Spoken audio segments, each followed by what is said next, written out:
Tonight, Israel's new proposal about Islam's third holiest site.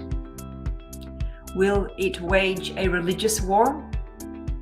And Canada and the Netherlands' possible face-off with Syria in the International Court of Justice. Later in the show, a conversation about an upcoming screening of a film called The Angel Within. Charity Humanity explains. The reality of it is that what we really wanted to highlight from a humanity perspective is the compassion, the collaboration, the work that's being done, not just here in Canada, but across the globes. Assalamu alaikum and good evening. This is Muslim News Canada on Muslim Network TV. I am Catherine Bullock. Canada and the Netherlands have jointly filed a case against Syria at the International Court of Justice. The case alleges the government of President Bashar al-Assad has engaged in numerous violations of international law. The application submitted to the court accuses Syria of various atrocities, including torture, inhumane treatment of detainees, forced disappearances, violence against children, and the use of chemical weapons as a means of punishment. The Syrian government has consistently denied using chemical weapons. It attributes their use to opposition forces. In January, the Organization for the Prohibition of Chemical Weapons held Syria responsible for such acts. All three parties involved in this case, Canada, the Netherlands, and Syria, are signatories to the UN Convention Against Torture. The International Court will now assess whether it has jurisdiction to proceed with the case. If it does, the timeline for delivering a verdict remains uncertain, as the court's proceedings can be lengthy.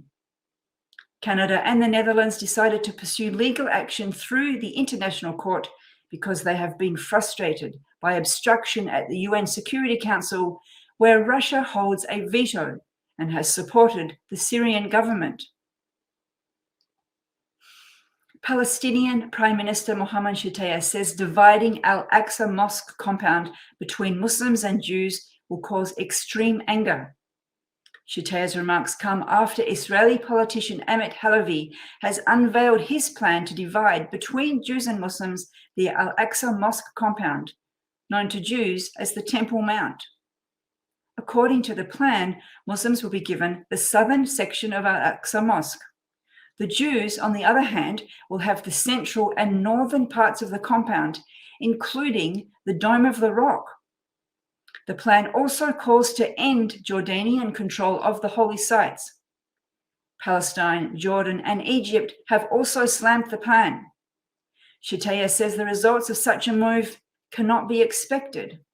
He is calling on Arabs, Muslims, and the international community to move beyond condemning Israel's actions to sanctioning it.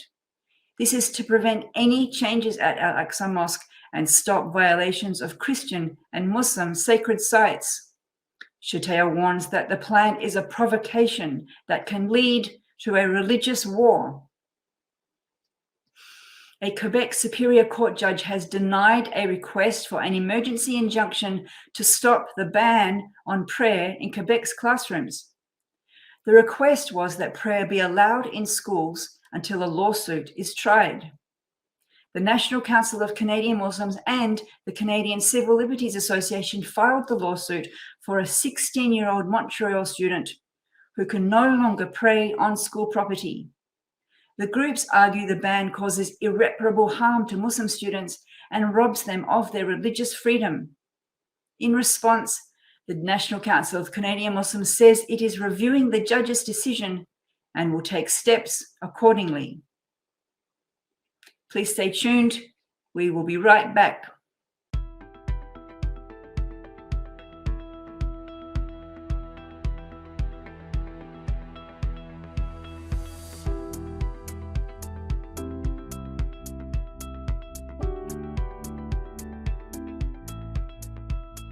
When many of us were in lockdown during the pandemic, there were other people volunteering to bring food and other assistance to the elderly and other vulnerable people. A film celebrating Canadian compassion and social justice called The Angel Within captured this moment in our history. You talked to one of the film's sponsors, Brother Faraz Aziz, from the charity known as Humanity. Assalamu alaikum and welcome to the show. Wa alaikum assalam wa rahmatullahi wa barakatuh. Thank you. My pleasure. Thank you for joining us. You are having the Toronto premiere of this film that's called The Angel Within. We'll ask a little bit about the event later, but first of all, we just want to talk a little bit about the film. For you, what's the film about? What's the main theme? It's really about the compassion and kindness of Canadians and how it exemplified itself, not just during the pandemic, or recent pandemic, but throughout a number of significant humanitarian challenges that the world has faced. So the film really documents how Canadians have stepped up and have made a difference, not just domestically, but across the globe, and how we've really impacted the way countries have responded to the migration of peoples, right, across the planet as a result of things like climate change and conflict and natural disasters. So it's a testament to the kindness and compassion of Canadians. That's really what the film really is the essence of. Mm-hmm. Tell us then a little bit about the nuts and bolts of the film, how it was filmed, how long is it, that kind of thing. So, I mean, really, the better person would be, Brother Fahim, who is really the director behind it, and a number of the guys who were producing it. But essentially, the film was filmed during the pandemic, as well as post-pandemic. It's been a long time in the making. It was, many locations across Canada, across the globe, including places like Turkey, as an example. And it really tries to capture the essence of the human spirit. And in particular, it's framed through the lens of Canada and the generosity of Canadians. And, I think it's going to be a film that is, first of all, it's heavy because it speaks about, significant challenges that not just Canada, but the world has faced. But it's also inspiring because it really does highlight the, when we work together for a common cause, when we actually come together for the good of humanity, we really do, we do really empower folks, and it really does leave a sense of hope amongst those who are going through extremely difficult circumstances. So you mentioned Turkey. The film was there in the aftermath of the earthquake then? Actually, it was, I believe it was prior to. So the filming had happened over the course of, as I said, during the pandemic, post-pandemic. So, all across Canada and the globe. And so I believe, though, that the Turkey trip was prior to, I believe. I was in Turkey post-trip, but I believe that was done prior. Then to have a film crew going around the world and even across Canada can be quite expensive. Talk about the film's funding. Yeah, I think, when, a project like this is significant in that it requires, of course, people who are seriously committed to it. It requires financial sponsors. As a presenting sponsor, of course, Humanity not only facilitated, financial support, but it facilitated the opportunity for the film producers to be able to have access to a number of the agencies that we work with across the globe, including UNHCR as an example, and others. And you'll see a number of them featured in the film. And so it really is a collaborative effort. Not just financial, but locations and resources and people willing to step up and speak about the impact of it, as well as, of course, a great research team that Fahim and his team had put together to make sure that the content is authentic. So it's quite the journey, quite frankly. And so we're quite thrilled for it to actually finally get to audiences, and I'm eager and hopeful that this will, inspire, Canadians from all walks of life, and in fact, the global community, to be able to get involved in making a difference in the lives of your neighbors, which is really what I think the film speaks to, is that the fact that we all have a collective responsibility as part of humanity, and to really step up and help our neighbors. You mentioned your organization, which is called Humanity, was a presenting sponsor. Can you explain what that phrase means? Yeah, so what that means is that we really, when the idea was pitched to us way back when, it seemed eons ago, of a film that really documents the compassion of Canadians locally through the pandemic, and Canadians from all walks of life, from elected officials to someone off the street, to the average everyday Canadian, to great agencies doing great work.